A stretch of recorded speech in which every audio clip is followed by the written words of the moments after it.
The man who disappeared for 27 years. A true story. Before we begin tonight's story, take a slow breath. And imagine just for a moment what it would feel like to disappear from the world. Not for a week. Not for a year. But for nearly 3 decades.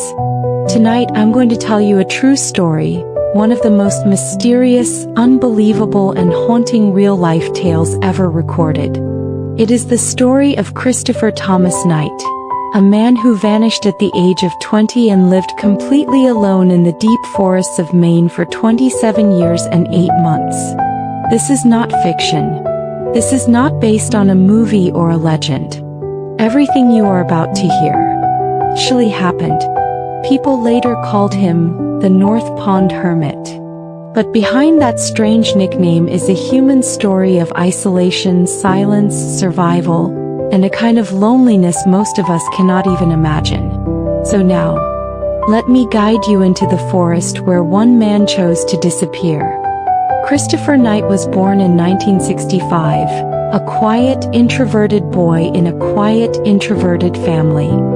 His childhood was unremarkable, no dramatic events, no trauma, no scandals, nothing that would explain what he was about to do. He was the kind of person who didn't talk much, who avoided attention, who preferred being alone.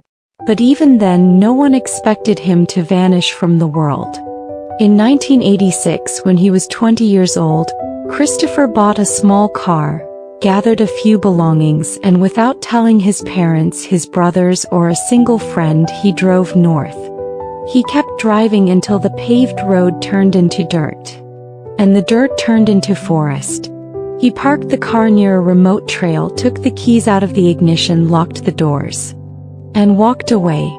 He would not return for almost 3 decades. Imagine the silence. Imagine taking your last step on a familiar road and entering a world where nothing is man-made. Just trees, wind, water, and time. Christopher trekked deep into the woods near North Pond, a quiet lake surrounded by camps and seasonal cabins in the state of Maine. Hidden between boulders and thick branches, he found a small flat area and decided that this forgotten patch of earth would be his home. He pitched a tent. He collected some rocks. He dug a shallow fire pit. And from that moment on he was gone. No one in the world knew he was there. No one came looking.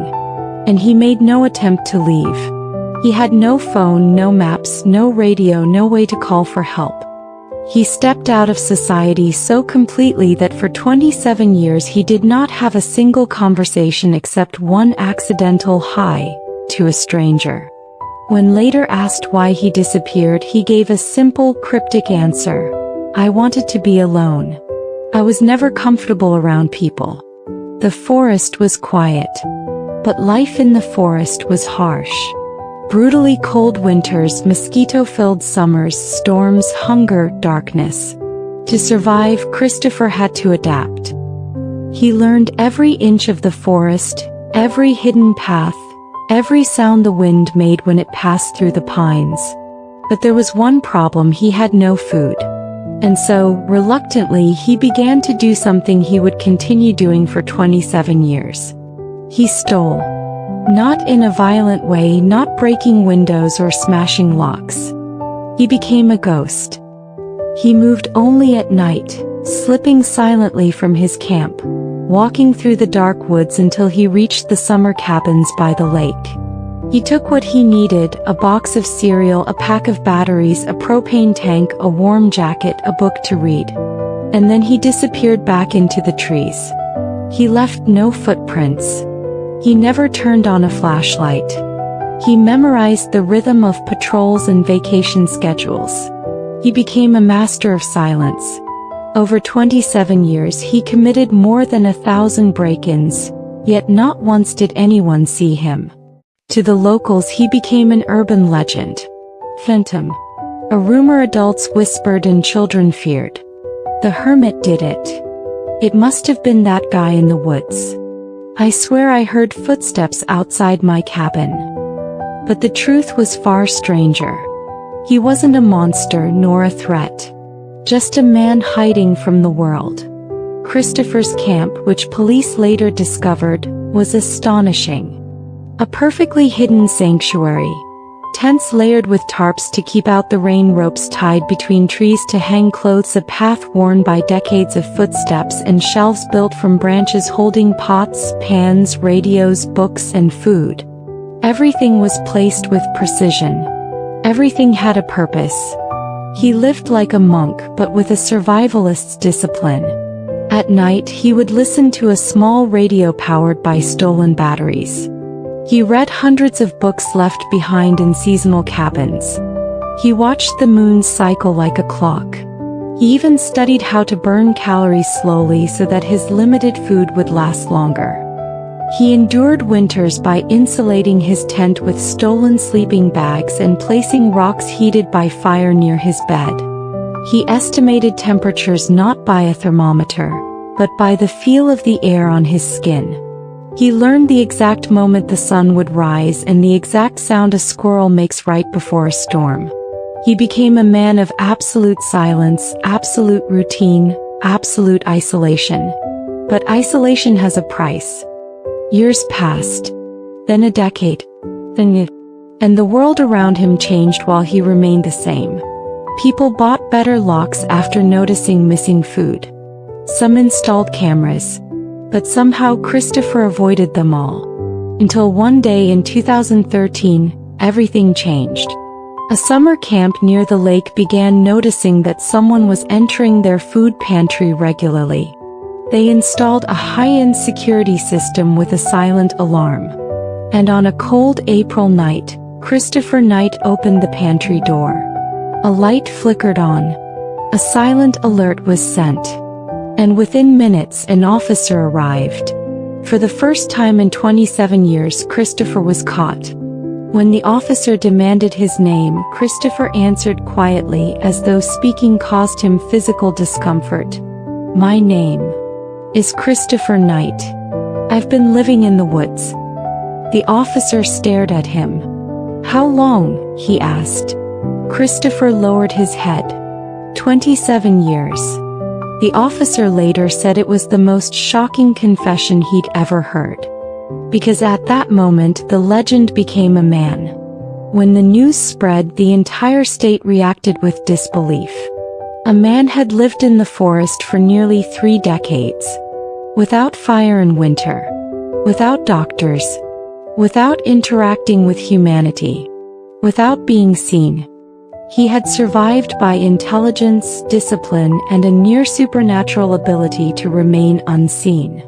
But now he sat in a small interrogation room, shivering slightly, uncomfortable under the fluorescent lights.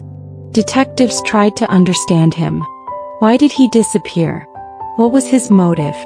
Christopher simply said, "I didn't want to go back. I don't know why. I just knew I had to leave."